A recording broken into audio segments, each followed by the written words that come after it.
I always find it cool to create a character holding a weapon in both hands. He looks tough, and more importantly, he looks awesome. But are they that awesome in Baldur's Gate 3?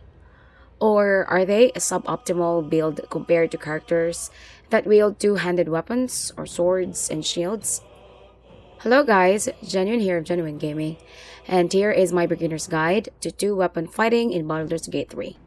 Although Baldur's Gate 3 is based on D&D 5e rules, it did not follow strictly the rules covering two-weapon fighting. Like, in D&D 5e, a player must use the attack action to use two-weapon fighting's bonus action. In Baldur's Gate 3, this rule does not apply, as you can cast any kind of spell and still use your bonus action to attack as long as you have a weapon on your offhand. A player can even use his bonus action before his attack action. Opportunity attacks can only involve one melee attack. In Baldur's Gate 3, if two-weapon fighting is toggled on, which you can toggle on and off in this tab, you can use your reaction to make two melee attacks against the provoking creature. Let's start with the basics. Two-weapon fighting is something any character in Baldur's Gate 3 can do. Any class can wield two weapons, including wizards and sorcerers.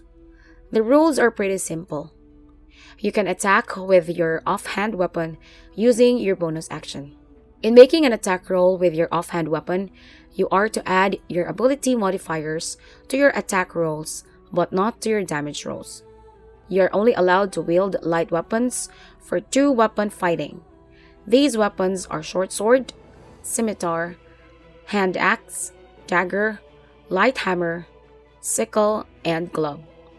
To boost the effectiveness of two-weapon fighting, I encourage you to get two-weapon fighting style, which is available if you make a level 1 fighter dip, level 2 ranger dip, or level 3 bard dip under College of the Swords.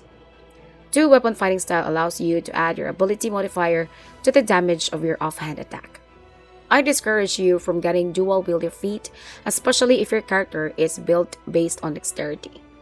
The reason is that it would be better for you to increase your dexterity by 2 instead of getting the dual wielder feat.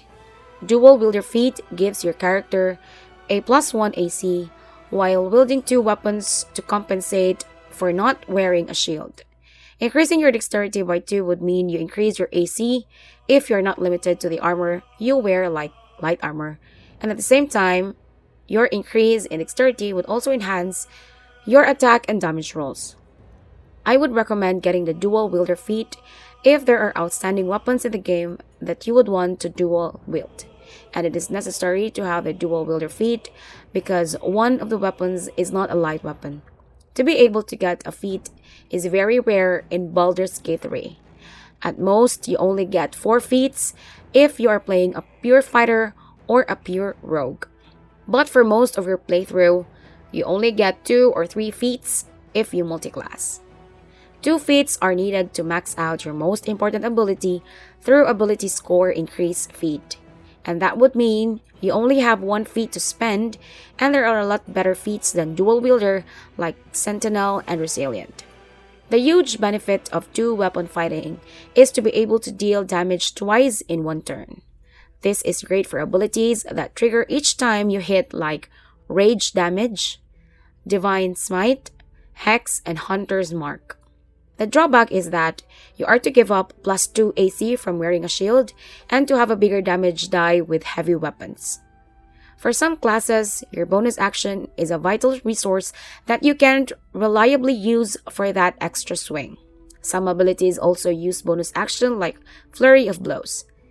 That is why monk classes seldom go to the two-weapon fighting style. Now let's move to the most important question. Should you choose two-weapon fighting?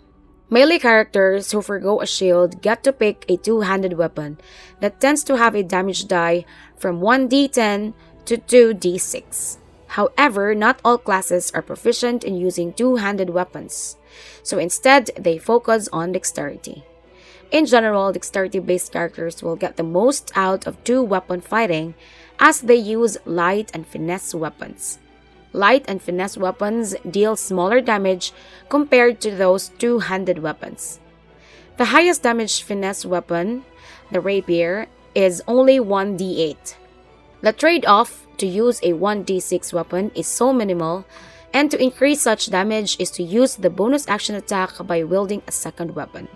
On the other hand, strength-based characters have access to harder-hitting weapons like great swords and great axes, which can potentially combine with feats to hit even harder, such as Great Weapon Master.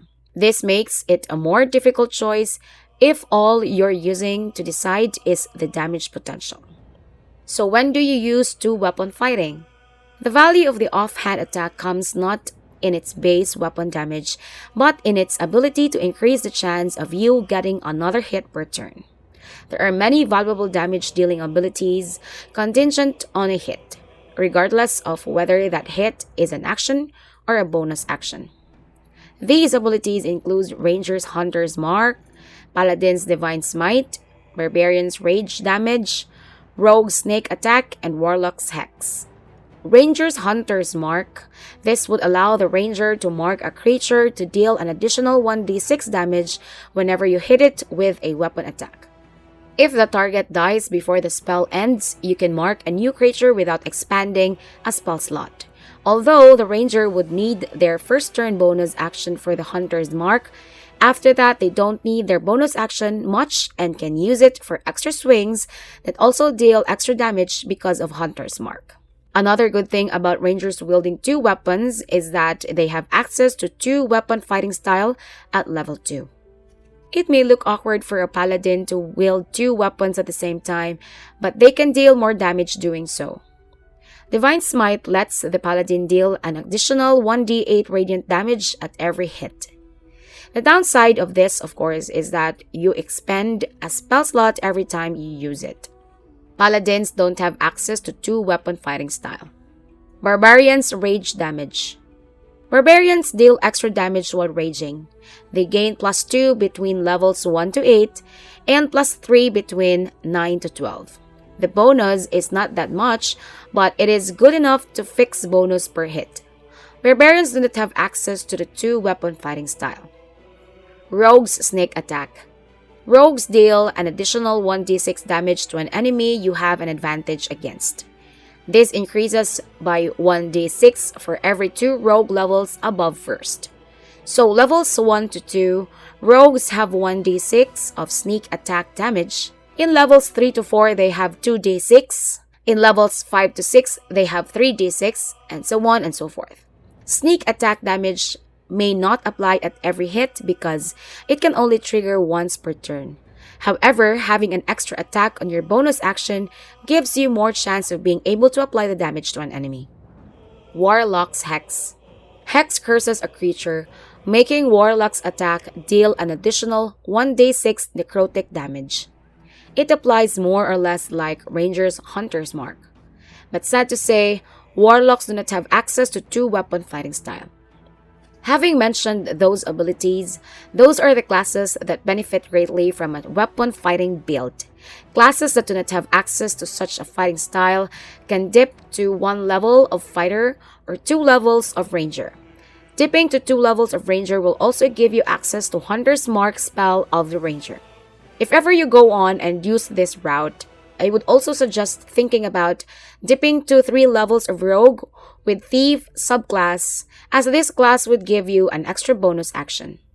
I would say that there is still value in playing two-weapon fighting aside from your character looking badass and cool. Just make sure you get some damage bonuses on every hit. I wouldn't recommend two weapons fighting for the sake of having 2 weapons in your hand, as a sword and shield is a better route, or if you want more damage, two-handed weapons are the best way to go. Still, build whatever character you like. I'm just sharing with you how to get the most out of two-weapon fighting. So that ends my beginner's guide to two-weapon fighting. Do not forget to leave a like if this video is helpful, or let me know in the comment below. For more Baldur's Gate 3 videos, subscribe to the channel. See you in the next video. Ciao!